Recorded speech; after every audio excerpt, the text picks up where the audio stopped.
They call it the Red Room. A myth, a warning, a name buried in deleted forums and corrupted threads.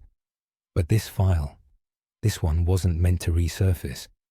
Found on a laptop in East London. Footage scrambled, timeline fractured. But one thing is clear. He wasn't just haunted by it. Archivist log, case file 002. Let's begin. Callum Reeves lived alone in a second-floor flat above a vape shop in Hackney. He wasn't the kind of man people remembered. Quiet, polite, hood up, eyes down. Each day bled into the next. Instant noodles, first-person shooters, endless Discord chatter. A pixelated, caffeine-fueled life. Harmless. Then came the glitch. It was 2:17 a.m. He'd fallen asleep at his desk, one cheek pressed against the keyboard. The laptop fan was whining. When he blinked awake, his screen had changed. There were no tabs open, no apps running, just a single full-screen window. A video was already playing. The footage was grainy, like an old VHS transferred through a dying modem. Washed out reds, blown out blacks. But the scene was unmistakable. A man bound to a steel chair, his feet bare and swollen, his face barely visible beneath a mask of bruises. A single red bulb swung from the ceiling above him, casting sharp shadows across his trembling frame. There were no playback controls, no audio, just a flickering prompt at the bottom of the screen. Do you like the Red Room? In the corner, a timer ticked. Less than 4 seconds to go. Callum jerked upright, hit escape. Nothing. Smashed Alt+F4. Still nothing. He closed the laptop, still playing. The light from the screen bled through the hinge. Panic surged in his chest. He yanked the power cord. The screen went dark. Silence. He stared at the screen, heart hammering, then slowly reached over and cracked the lid open. It was off. Just black glass and his own pale reflection. But still, the red hue danced behind his eyes, as if it had burned itself into his vision. And somewhere deep inside, a voice whispered, "That wasn't the first time you saw it." The next morning, Callum convinced himself it was a dream. Sleep paralysis, maybe. Too much monster energy. Some weird ad pop-up embedded in a game. He factory reset the laptop, just to be safe. Deleted everything. Even wiped his backup drive, started fresh. But the Red Room hadn't finished with him. On the bus to the co-working space, he took out his phone to scroll Reddit. The screen glitched.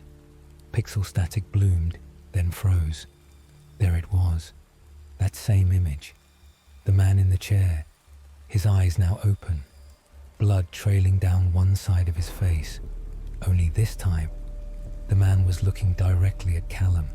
His breath caught. He dropped the phone, which slid under the seat across from him. A child sitting beside his mother picked it up and offered it to him, smiling. He hesitated, took it with shaking hands. The image was gone. That night, Callum turned on the TV. He rarely used it. It was old, scuffed, came with the flat. It was already on, muted. The Red Room filled the screen. Now, a second figure stood behind the man in the chair, tall, hands folded behind their back. Their face was blurred, as though reality itself refused to render it. Callum's stomach churned. He ripped the TV's plug from the wall, powered down the Wi-Fi, took the battery out of his phone, turned off every screen. Still, it returned. At 2:03 a.m., the microwave display glitched. The time flashed 03:21 again and again. Then the digital panel spelled out a message. "Keep watching," he screamed. Slammed the microwave with his fist until the glass cracked. Nothing made sense. No app, no source, no malware warning. He wasn't being hacked. He was being haunted. He tried to tell people. Really, he did. His friend Alex came over one evening. Callum booted up his laptop, hands trembling as he waited for the stream to appear. Nothing. Just his desktop wallpaper. A crisp photo of the Dolomites. Peaceful. Untouched. "Mate, I think you're just stressed," Alex said, trying to sound casual. "You work weird hours. You barely sleep. You're online too much. But I saw it. I see it. It's still here, watching." Alex offered a polite smile, but his eyes were scanning the room, already looking for an exit. He left awkwardly after an hour, promising to check in later. He didn't. Callum tried harder. He went to a GP, then booked a private therapist. He described it all, the streams, the man in the chair, the second figure always standing just out of frame. They nodded sympathetically, offered SSRIs, CBT, a mindfulness app subscription. No one listened when he said, "It's not a hallucination if I can record it." So he tried.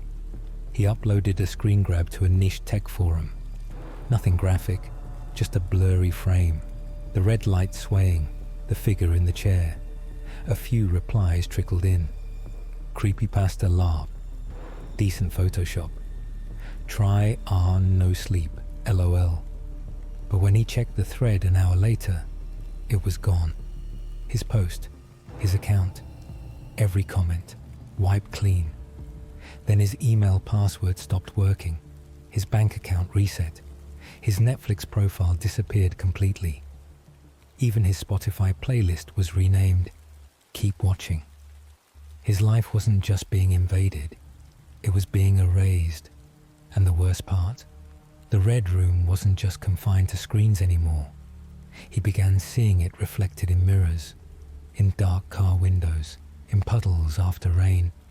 The man in the chair was moving now, mouthing something. It looked like, "I remember you." By day 5, Callum had severed ties with the modern world.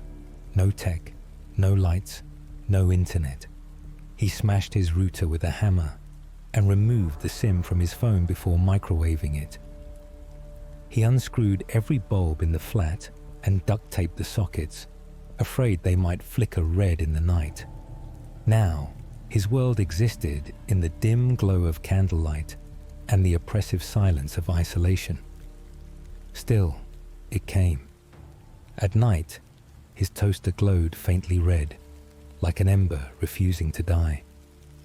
Reflections in his blacked-out windows began showing movement, the man in the chair twitching, shifting, always more vivid. And now, the second figure, no longer just an outline, was closer. He wore Callum's hoodie.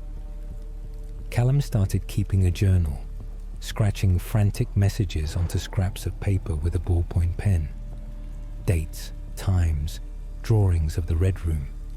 He taped them to the walls to track reality, but the ink faded, smudged overnight, and the paper yellowed as if aged by decades.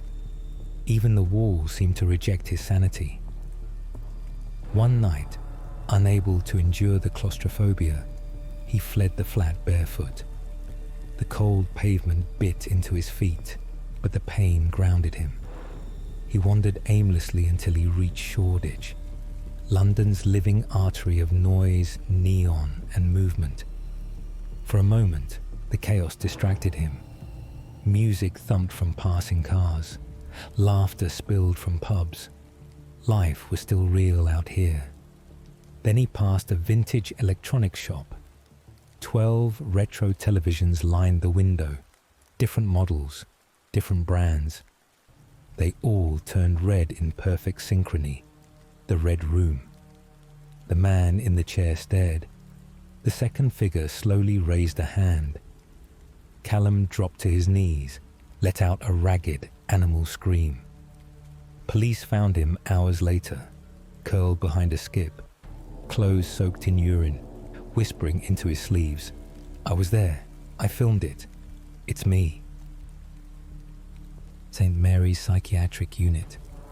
Observation Room B. The room was padded and windowless, lit by an overhead panel that buzzed faintly. Callum Reeves sat cross-legged in the corner, lips chapped, eyes bloodshot. He hadn't eaten in 36 hours. He refused every tray, just water, just silence. He scratched into the walls using a snapped piece of plastic spoon, his hands trembling. He saw me. I didn't mean to. The camera was on. Is it still playing? The staff logged his condition as acute paranoid schizophrenia. Classic break, hallucinations, compulsion, digital obsession. But the facility's head nurse began to notice something else. The monitors glitched, frame skips, static bursts, screens across the unit flickering with red overlays that the IT team couldn't explain. At first, the staff dismissed it as coincidence, old equipment. But then the CCTV in Callum's room stuttered, showing not the sterile white walls but the red room, flickering frame by frame, just for a second, then gone. Later, in the lounge, the vending machine's LCD glitched. It spelled out a simple phrase: keep watching. Dr. Anisha Rana, a clinical psychologist with a decade in trauma cases, was brought in for an emergency consult. She sat across from Callum under soft lighting, clipboard in hand, trying not to betray her unease. Can you tell me what you're afraid of, Callum? He didn't answer right away. He stared at the ceiling. Slowly, he pointed to the corner, the bulb swaying. She looked. There was no bulb, just a smooth ceiling panel. I didn't tie him down, he whispered finally, but I recorded it. I set the lighting. I chose the angle. I liked it. His pulse was steady, his voice flat, his face unreadable. Dr. Rana ended the session early and requested the CCTV tapes alone. April 20th, 2:43 a.m. A low crackle of static stirred Nurse Patel from her routine night rounds. Her pager buzzed, not with an alert, but with noise. Just static. And faintly, beneath it, whispering. She frowned, walked toward the nurse's station. The central monitoring screens, usually a dull mosaic of sleeping patients, now pulsed red. One by one, the feed synced. Not Callum's room. All of them. Every camera across the ward now streamed the same footage. The red room, the man in the chair, the red bulb swinging like a pendulum overhead, the shadows twitching unnaturally, and behind the camera, a figure, blurred, looming, slowly turning, until the lens caught a sliver of its face, Callum's face, pale, eyes glazed but aware. Nurse Patel gasped and bolted down the corridor, shoes echoing in the silence. She reached Observation Room B, slammed open the door. Callum sat slumped beneath the mirrored window, head tilted sideways, one hand stretched toward the glass like he'd been reaching for himself. His expression was calm, almost peaceful. A faint smile curled on his lips, but he was cold. No wounds, no trauma, no cause of death. The emergency team rushed in, baffled. No alarms had triggered, no alerts. His vitals had been steady minutes earlier. Later, they reviewed the room's CCTV. The footage looped normally until the final 15 seconds. Callum stirred, sat upright, looked directly into the lens. His smile widened, and then he mouthed a word. Not help, not why, just smile.